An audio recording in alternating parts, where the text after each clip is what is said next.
2013, when the Earth's rotation came to a halt, It has declared all of North America a disaster area. All my fellow Americans to come together. the world called on the one man who could make a difference. Now, the one man who made a difference 5 times before is about to make a difference again. Only this time, it's different. Who left the fridge open? This video essay will argue that the white male savior trope in environmental sci-fi films conveys the idea that climate change and its repercussions can be ignored and that it is not the responsibility of the general public to solve them. The white male savior complex is a cinematic trope in which the conflict, such as a world in peril, can only be rectified by the white male protagonist. This type of plotline is closely related to the well-known white savior story, in which a white character rescues non-white characters, oftentimes from low socioeconomic status, from unfortunate circumstances. Dances with Wolves and The Blind Side are examples where a white character sympathizes with a minority group or person of color and protects or looks after them. These kinds of films make it seem as though without the aid of the white character, the person of color or minority group would never have solved the problems they were facing. The white male savior trope is widely prevalent in environmental science fiction. The 2 films part of this discussion are Avatar, directed by James Cameron, and Interstellar, directed by Christopher Nolan. Both these movies have the white male savior trope and portray humans having to deal with climate change due to their own actions. Avatar is a 2009 movie set in a future where humans have depleted Earth's natural resources and must set course for other planets like Pandora, where they mine valuable minerals. Pandora is the home planet of the Na'vi, who live in accordance with nature and are fighting the humans to stop them from destroying their planet. The film's protagonist is Jake Sully, a white former Marine who, due to an accident in the line of duty, is left wheelchair-bound. In the movie, Jake is able to occupy a Na'vi body and integrates into the Na'vi clan. At the climax of the film, Jake switches sides and defeats the humans, something that the Na'vi had been trying to do the whole film long. Jake then decides to abandon the humans and his human body to fully live as a member of the Na'vi. Nolan's 2014 film, Interstellar, also prevents a future Earth drained due to the overconsumption of humans. Protagonist Joseph Cooper, engineer, ex-NASA pilot, and now farmer, is re-recruited in a quest for a new, hospitable planet. In his search for this new planet, he gets separated not only by distance from his family, but also by time. For the evacuation of the human race on planet Earth, it is revealed that there is a specific type of data needed that can only be collected inside a black hole. It is Joseph who sacrifices himself by entering the black hole, transmitting the data to his daughter and allowing for the initiation of the plan to save humanity. Both main characters in Avatar and Interstellar are white males and ex-servicemen, drawn out of inactivity as they are believed to be the only ones who will be able to solve the conflict of the film.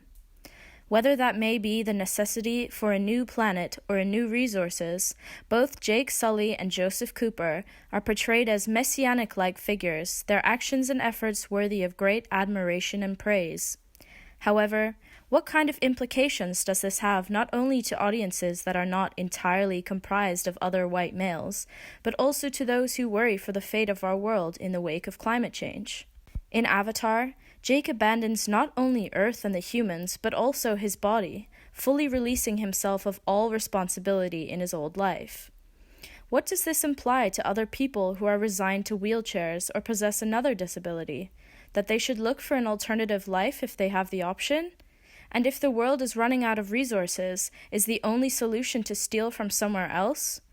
Interstellar presents audiences with the option to abandon our dying Earth and seek a blank slate in a new solar system for colonizing. We're not meant to save the world. We're meant to leave it. Both narratives, acting as examples of many films in this genre, present an undeniable underlying message that suggests that our solution to climate change should really be to abandon ship rather than facing the repercussions of humanity's actions, giving up the fight for our planet as if it's not worth it. The inclusion of the white male protagonist in nearly every shot in both films also pushes the message that climate change is not the responsibility of the general public, but that there will be one savior who will solve all of humanity's problems. This philosophy has visibly carried forward to today's media climate, wherein people, some with prominent platforms, argue our climate crisis is not as urgent as we might think. The global warming and that, a lot of it's a hoax. It's a hoax. I mean, it's a money-making industry, okay? It's a hoax. If we are to believe that what we are shown by the plots and protagonists of environmental sci-fi films like Avatar and Interstellar, it's that instead of working together to lessen our impacts on the environment, we should instead wait until it's too late and scrabble for a new alternative. The implication is that humanity will continue to do what the white savior complex implies and continue to colonize, this time in a new solar system. Instead of ending with such a pessimistic thought, let's consider how WALL-E subverts this narrative. The 2008 Pixar movie WALL-E begins with the aftermath of what seems to be a white male savior trope. After humans have once again used up all of Earth's resources and turned the planet into a garbage dump, the CEO of a large corporation has evacuated all the humans from Earth on large spaceships built by his own company. The pretense is that they have built robots that will clean the Earth and allow humans to return. The protagonist of the film, WALL-E, the cleanup robot, is the only one left working on Earth after all the other robots have broken down. Being a machine, WALL-E has no ethnicity. Therefore, he already goes against the trend of the white man. Another robot, Eve, from one of the spaceships with humans, returns to scan for possible life on Earth. WALL-E falls in love and follows Eve as she returns to the spaceship with the plant she finds. The rest of the film sees WALL-E and Eve trying to defeat the AI of the spaceship and return the humans back to Earth. In the climax, it is revealed that the CEO who evacuated the Earth never counted on the humans returning, and that the original plan was always to abandon the Earth, along with humanity's responsibility for any of it. The movie appears to criticize this decision, ending with the humans' triumphant return to Earth. The Earth is not magically fixed and healthy again. Instead, the humans must work to take care of it and restore it back to its original state. While all three of these films also seem to present a sense of techno-optimism and the idea that new technology can solve the climate crisis, the underlying message presented in WALL-E is that humanity must take responsibility for their actions and work as a collective in order to counteract them. The problem is not fixed by one white male savior, but by the entire human race, together. I want to be clean. I want to